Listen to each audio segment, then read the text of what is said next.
Summer Fun Fitness and Boba here. So today we want to cover something that you guys have been asking for. So I get a lot of people wanting beginner calisthenics programs, and I don't have a beginner calisthenics program. And there's a reason for that. That's because you already know the beginning movements for calisthenics. You did them in gym class, in elementary school and in high school. The beginning things are dips, pull-ups, push-ups, and squats. So what you're missing is how to improve on those things so that you can go from just doing a regular push-up to a handstand push-up.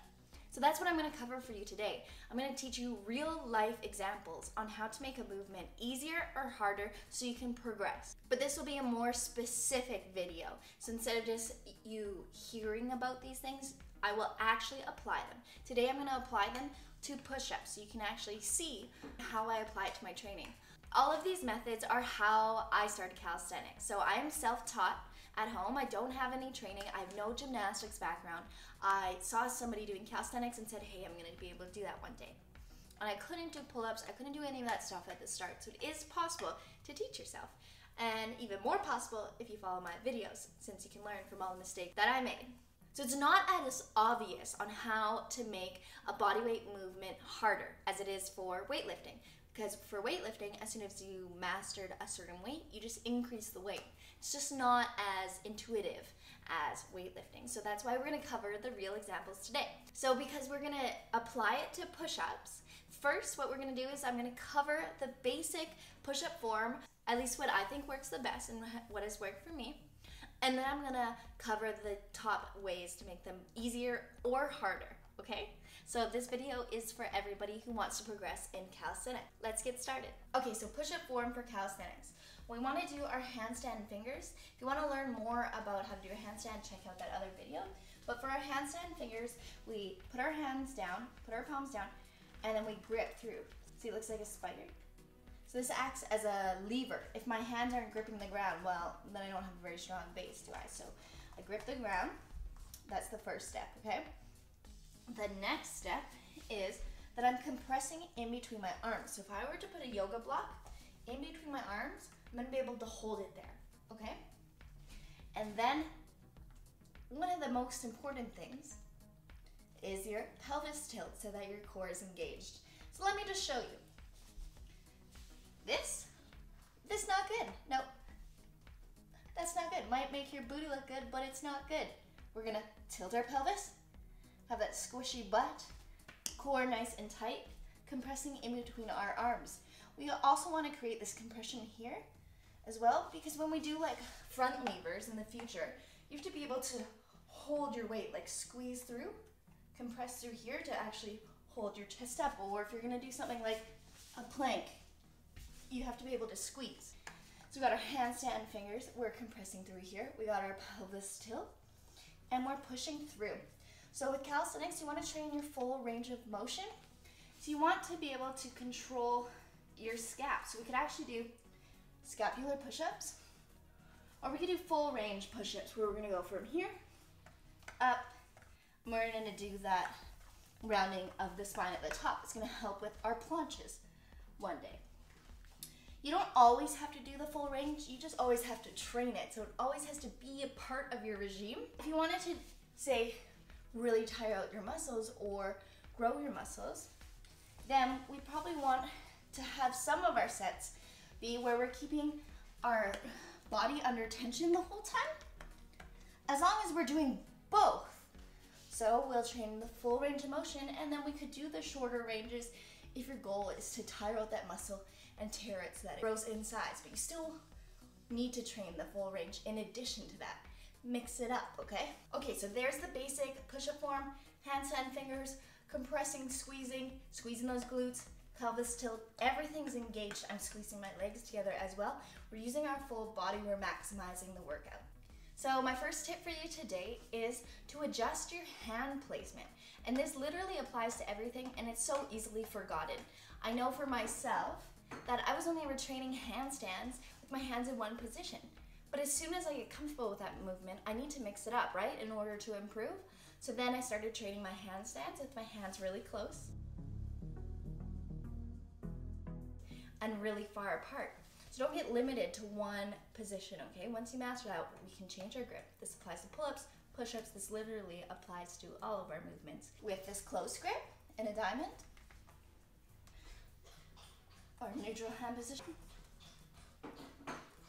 or we could do super wide if your ground isn't slippery like mine. So in all your movements, play with where your hands are. So you can do them really close. You can move them apart. Obviously, this is gonna be really hard. You can do this in pull-ups. In your squats, obviously, it would apply to your feet, but can you do a squat with your feet together? Can you do your squat really wide? Change up the positioning. The next tip is play with your elevation.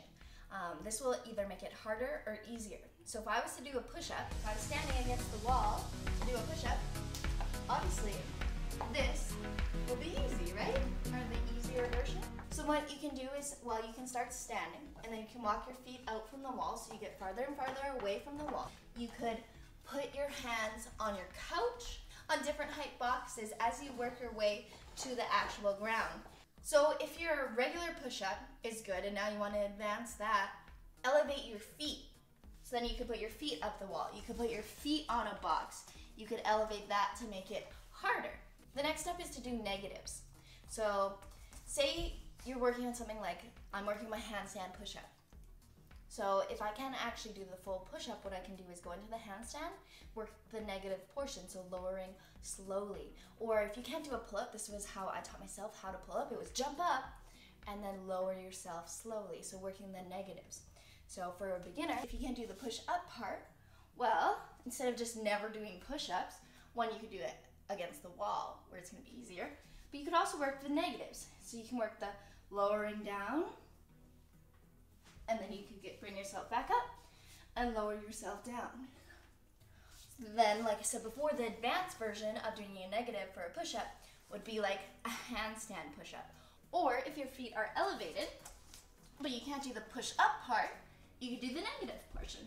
So you could go.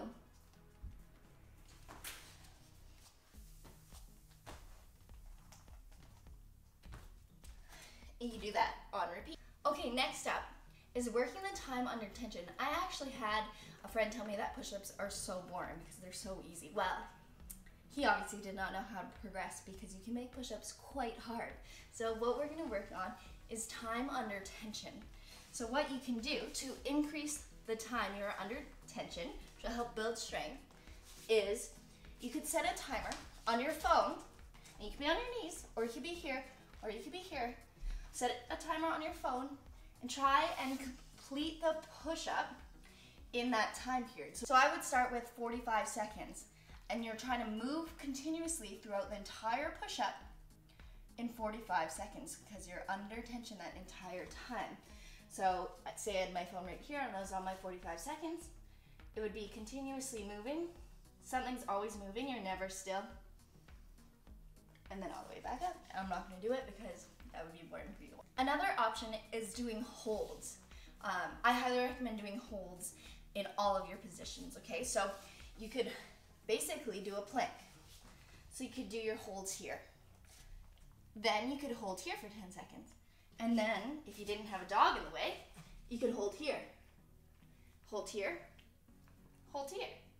But for like longer than that, for like 10 seconds. So holding at the top, you could hold at the very top. So all the weight is transferring forward. You could lean forward. And then you can hold here, 10 seconds. Hold here, 10 seconds. Hold here, 10 seconds. And so on. That's a great way to increase your time under tension. So next up, you can work all of your movements unilaterally or unbalanced.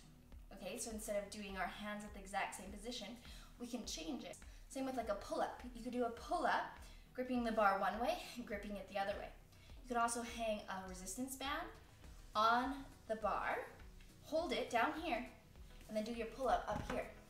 So you're unbalanced, or you're working one at a time. Obviously doing like a one-arm pull-up without that extra thing is gonna be really hard. Same with your push-up. If you can, totally do your one-arm push-ups, but for those who can't, what we can do is we can play with the height yoga blocks. So you can do your push-up like this. Obviously the goal is to stack the weight on this arm, not this one. Here's a taller thing. Put my hand up here, put my hand down here. All the weight's on this arm. I'm gonna do my push-up like this.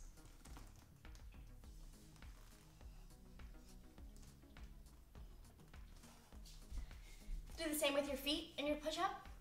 You could put one foot up higher, you take one foot off the ground. So you're just mixing it up there.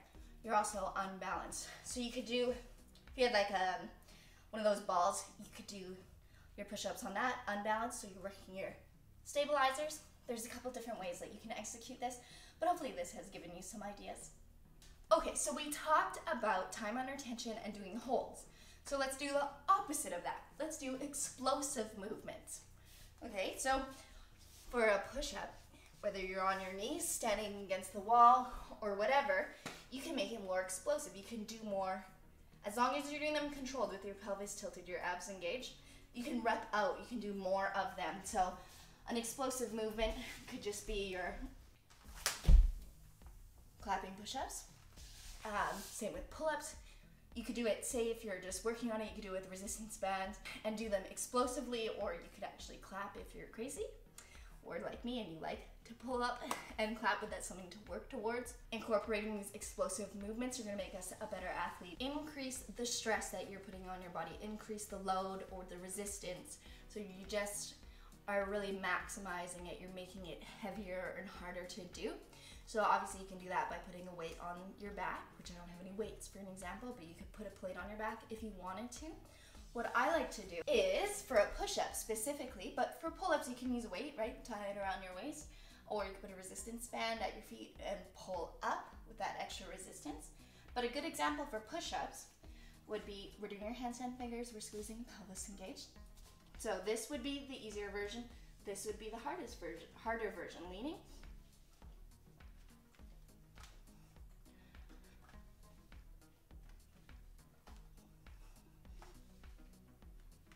By leaning, I'm creating more load for my chest and everything to handle. Or the simplest is to put a weight on your body. You could also put a resistance band around you. You have to be creative when it comes to calisthenics training.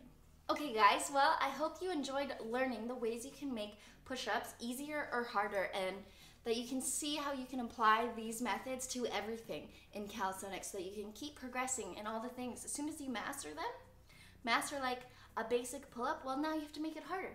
And you can apply all these principles to make it harder, or if you're working on mastering your pull-ups, then you can do the jump ups, you can work the negatives, you can just hold there, create tension in your body. There's a bunch of different things you can do, and I hope you find ways to apply these methods.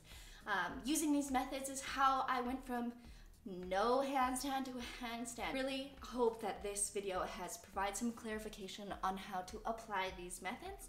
Hope you enjoyed the little features of Mr. Bo here, who is making a lot of noise. Again, I am Summer Fun Fitness. Please hit like and subscribe.